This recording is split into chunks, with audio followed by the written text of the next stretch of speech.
A woman once came to the Buddha, clutching a single white flower. She had loved someone deeply and lost them. "Tell me," she whispered, "how do I stop this aching?" He didn't offer comfort. He simply asked her to look at the flower in her hand. Why would he do that? Because in that small wilting thing, the entire shape of her longing was already visible. The answer to her pain wasn't found in grand philosophy or distant scripture. Wisdom wore a simple dress. Today I want to show you what the Buddha saw and what you might be missing in your own heart. In a quiet corner of ancient India, there was a small town called Samsumaragira. Lush forests stretched across the land, and somewhere in the distance, the soft sound of a river carried on the breeze. The air was still and gentle. One morning, the earliest light of dawn lay across the garden, beating on the grass like dew. Birdsong drifted in from far away. The air held a faint chill. Inside a modest home, an elderly couple sat side by side. They had spent a long life together, long enough for fine lines to trace the backs of their hands, long enough for silver to thread through their hair. They had heard that the Buddha would be passing through their town that day, and so they had woken early, dressed themselves with care, and now sat in quiet stillness, waiting. Deep in their hearts, each of them held a question they had been carrying for a very long time. The old man's question had come to him years ago, on the day he buried his youngest son. The woman's had arrived more quietly, one sleepless night, somewhere in her 50s, when she had looked at her own hands and no longer recognized them. Neither had ever spoken these questions aloud, not even to each other. When the Buddha entered the town, a crowd gathered around him. Among them stood a man named Nakulapita and his wife, Nakulamata. The two of them approached him and bowed deeply. The husband, Nakulapita, began to speak, his voice carrying the faint tremor of emotion he could not quite hide. "Blessed One, my wife came to me when we were still young. We have walked this life together ever since. Not once have I been unfaithful to her, even in my heart. And she has never treated me with anything less than care and devotion." The Buddha listened without hurrying him. He simply listened. Nakulapita continued, "Blessed One, we do not want this life to be the end. We wish to be born together again, to live together again, in whatever comes next. If there is a way for such a wish to be fulfilled, will you show us?" Beside him, his wife Nakulamata nodded slowly. Her face held deep tenderness, and beneath it, something that looked almost like fear. The Buddha was quiet for a moment. It was not the silence of someone dismissing a question. It was the silence of someone receiving it fully, holding its weight with both hands. Then, gently, he began to speak. "Nakulapita, your wish runs deep, and it is not without an answer." The couple held their breath. When a husband and wife share the same faith, keep the same integrity, give generously together, and cultivate wisdom together, when all four of these are equally matched between them, such a couple will remain together, not only in this life, but in the lives that follow. Nakulapita tilted his head slightly. The same faith, the same integrity, generosity, wisdom. It is the matching of these things that matters. "Yes," said the Buddha, "but not the matching of outward forms. What matters is that both hearts are facing the same direction. If one walks toward the light and the other turns away, the two paths will quietly begin to diverge. But when both hold the same things dear, when both live each day with the same sincerity, their footsteps will remain in step, even beyond this life." Nakulamata spoke then, her voice soft.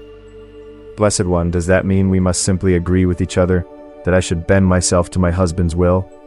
The Buddha shook his head gently. "No, not agreement for its own sake. What I speak of is this: two people each sincerely reaching toward what is true. When one person simply submits to another, that is one person's path, not two. But when both are genuinely trying to live with integrity, and that sincerity finds the other's sincerity, that is when one path forms from two." Nakulapita was quiet for a long moment.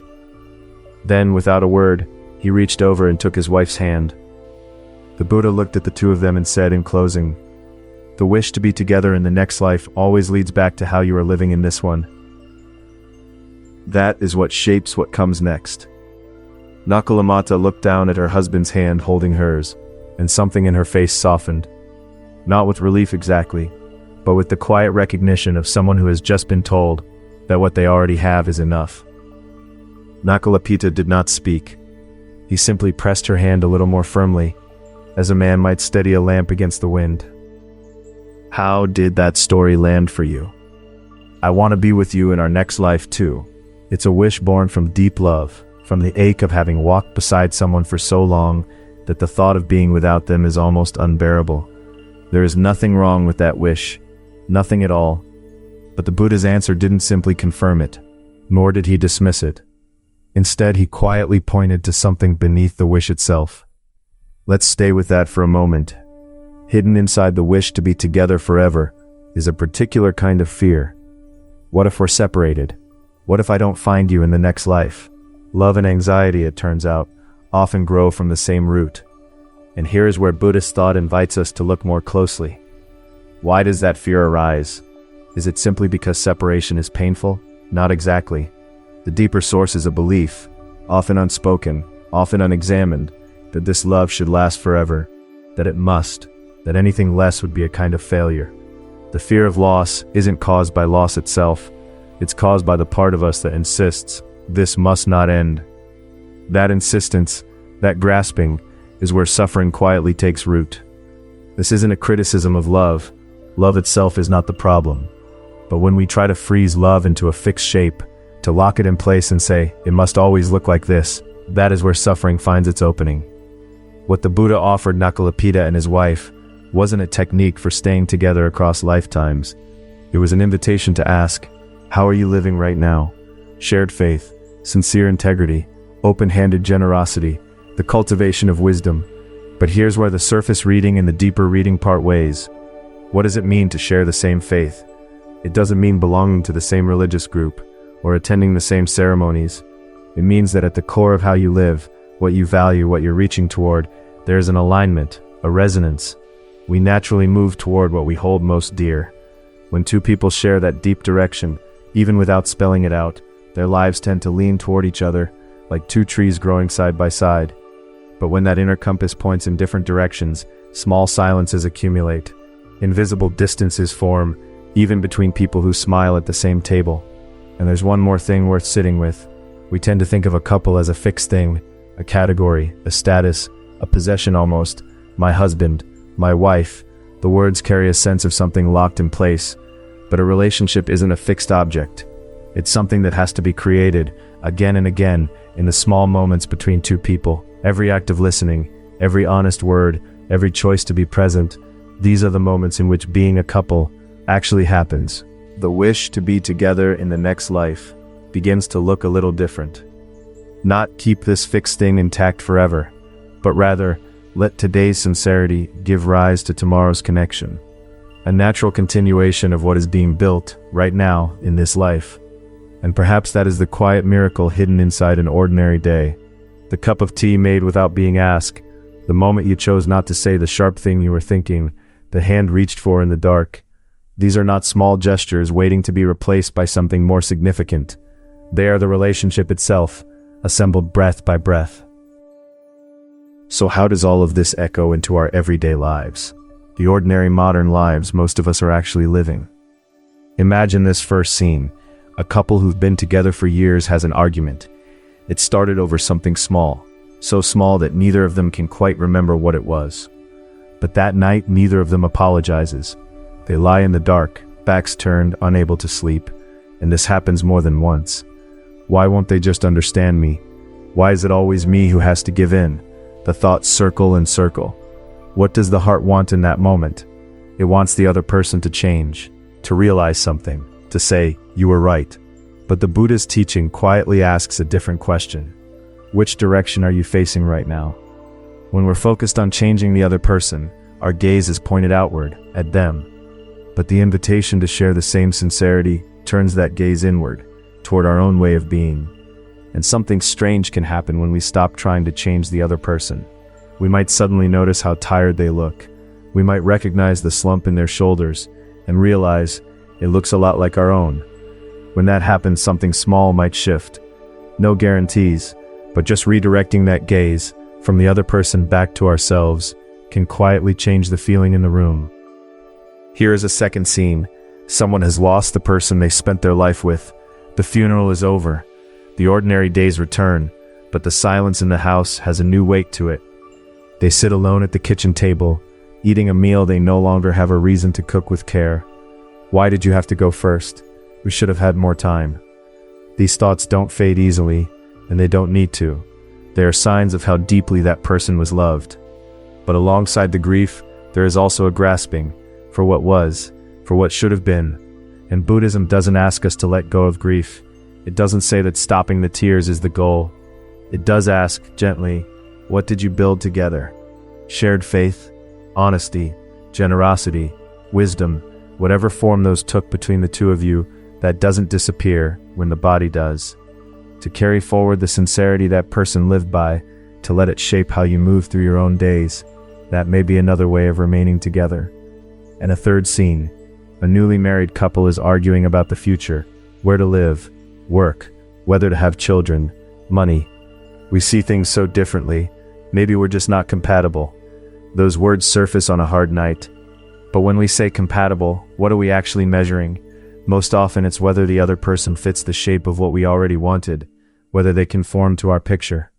What the Buddha meant by shared faith has nothing to do with agreeing on every decision. It's about whether both people are ultimately asking the same question. How do we want to live, and for what? Have you ever had that conversation not about logistics, but about that? It might feel like a detour, but it might also be the most direct path there is.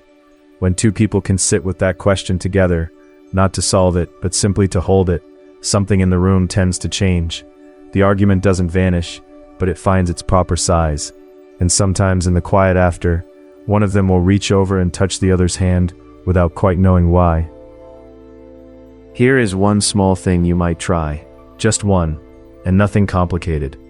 Sometime tonight, or sometime this week, sit down with someone you care about, even for just a few minutes. Set your phone aside, leave the television off, and ask them one question. What's been hardest for you lately? Or if that feels like too much, has anything good happened for you recently? When they answer, don't interrupt. Don't offer solutions. Don't defend yourself if their answer touches on something between you. Just listen. That's all. Nakulapita and his wife came to the Buddha with their truest question. They let something real pass between them and the teaching. That openness, that willingness to bring what actually lives in your heart into the space between two people, is itself the beginning. The four qualities the Buddha named, shared faith, sincere integrity, generous giving, and the cultivation of wisdom, none of them require special circumstances or unusual ability. They're built in small moments, repeated over time. If the word generosity caught your attention, let me add something here. Generosity doesn't only mean money or material things. It means offering your time, offering an honest word, offering your full, unhurried attention. Listening, really listening, is an act of generosity. Tonight, try giving that. Just your ears, just your presence. You can't know what it will change. You can't even be certain it will change anything at all. But the fact that you chose to listen, that moment exists between you now, and it doesn't go away. The next life is beyond anyone's knowing, but today's sincerity is right here, within reach. A husband who spent 30 years half listening while reading the newspaper told me once that the first time he truly put the paper down and looked at his wife, she cried, not from sadness, but from something she couldn't name. He didn't understand it then, but he kept putting the paper down anyway. Let me leave you with a question to carry. Who is the person you most want to hold on to in this life? And when was the last time you sat with them, really sat with them, with nothing between you? You don't need to answer right now. Just let the question rest quietly inside you for a little while. Perhaps it will find you later, in the middle of washing dishes, or watching the light change on a familiar wall. That is often how the deepest questions work. They wait patiently for us to stop moving. And when they do find you, don't be surprised if what rises up is not an answer at all, but something quieter, a sudden wish to call, or simply to walk into the next room where someone you love is reading alone. A monk once told me that enlightenment for him came not on a cushion, but standing in a doorway watching his aging teacher sleep. He said he finally understood impermanence not as a teaching, but as a breath. The bond between two people, what sustains it and what the Buddha truly asks of it, was something we explored in an earlier teaching on marriage and connection. I want to be with you in the next life too.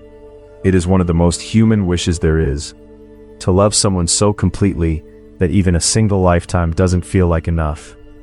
That longing needs no apology. But through the Buddha's words to Nakulapita and his wife, something becomes visible. The next life begins in this one. The sincerity of today grows into the sincerity of tomorrow. What the Buddha called shared faith isn't some distant ideal. It lives in how you receive the other person's words this evening, and how you choose your own. It lives in small things, repeated across ordinary days. What did Nakulapita and his wife say to each other after they walked away from the Buddha that day? I don't know, but I imagine something in their step was a little different. Something quiet had shifted. No one knows what the next life holds. Even the Buddha did not speak of it with certainty. But what you are right now, in this moment, that is something you can meet directly. If you listen to someone today a little more fully than usual, it has already begun. A seed doesn't announce itself. It simply goes into the ground, and the ground receives it. May today's words quietly take root within you. One story a day. In a week, your words will change. In a month, your eyes will change. In a year, the same world will look completely different.